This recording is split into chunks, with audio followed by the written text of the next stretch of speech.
Bonjour, chers abonnés. Aujourd'hui, nous allons faire une vidéo et voir l'évaluation du choix d'investissement, comment évoluer un choix d'investissement. Et voilà, c'est un problème. Et c'est un problème qui se pose et pour les investisseurs. Donc voilà, on va essayer de voir ça aujourd'hui. Donc une évaluation du choix d'investissement, cela relève une question de financement. D'abord, je me présente, je suis un étudiant et spécialisé en gestion d'entreprise.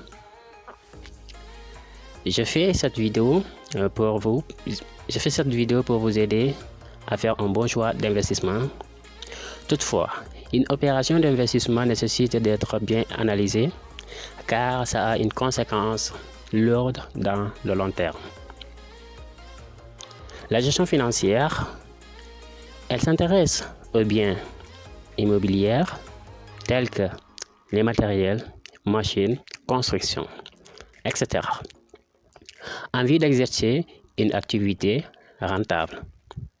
Et pour se rassurer de sa rentabilité économique, nous allons voir deux critères essentiels, c'est ce qu'on appelle les critères de financement, les critères financiers, d'évaluation financière et les critères d'évaluation non financiers. Parmi ces deux critères, nous, on va s'intéresser aujourd'hui aux critères d'évaluation non financière. Critères d'évaluation non financière, il y a trois critères que nous allons voir et vous allez analyser ces trois critères. Quand vous trouvez favorable ces trois critères, cela veut dire que l'investissement est favorable sans passer les critères financiers. Parce que ce n'est pas tout le monde qui sont à l'abri de ces critères. Bien vrai qu'on va faire ces critères, mais même si vous n'avez pas fait un niveau d'éducation très élevé, vous pouvez faire les critères non financiers. Car les critères financiers nécessitent un peu de mathématiques. Voilà, on va faire une vidéo, mais les non financiers, ça va vous concerner tout le monde. Donc, que vous êtes une personne individuelle, vous êtes prêt à faire un investissement, prenez en compte de ce que nous allons dire aujourd'hui. Et premier critère, c'est critères sociaux.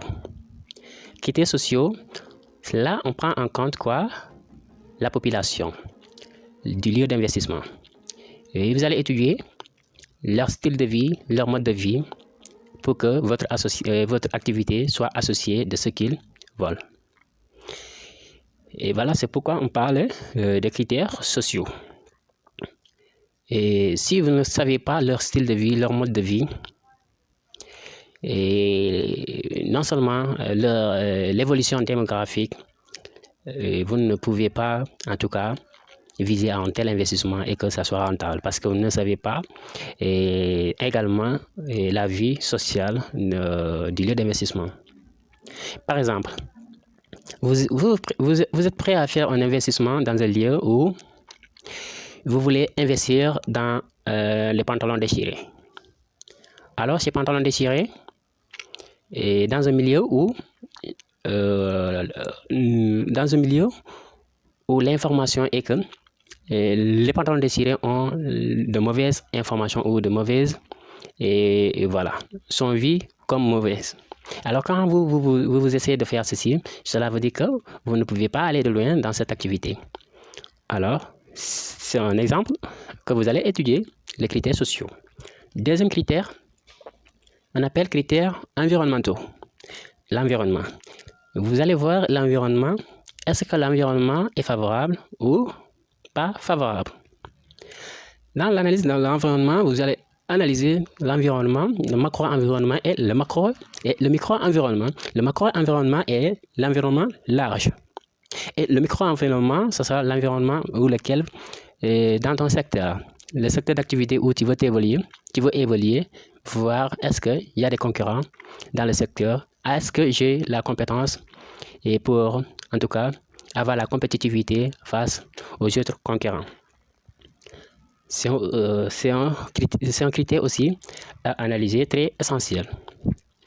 Supposons l'environnement large, je dis un exemple, que vous voulez s'investir dans une activité qui demande de l'électricité et que vous vous implantez dans un milieu où il y a du mal de trouver l'électricité. Donc là, c'est très difficile.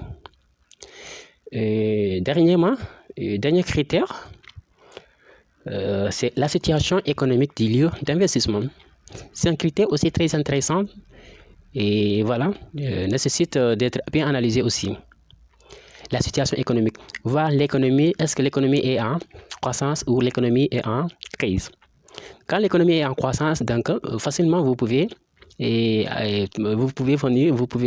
intégrer dans le marché et voilà, et faire votre activité, car le niveau de revenu de la population sera un peu plus élevé et qu'ils auront le pouvoir d'achat pour acheter ce que vous allez faire et pour y participer à votre business. Mais quand le lieu est en crise économique, par exemple, donc là, il est difficile que vous évoluiez dans ce milieu en tant qu'investisseur.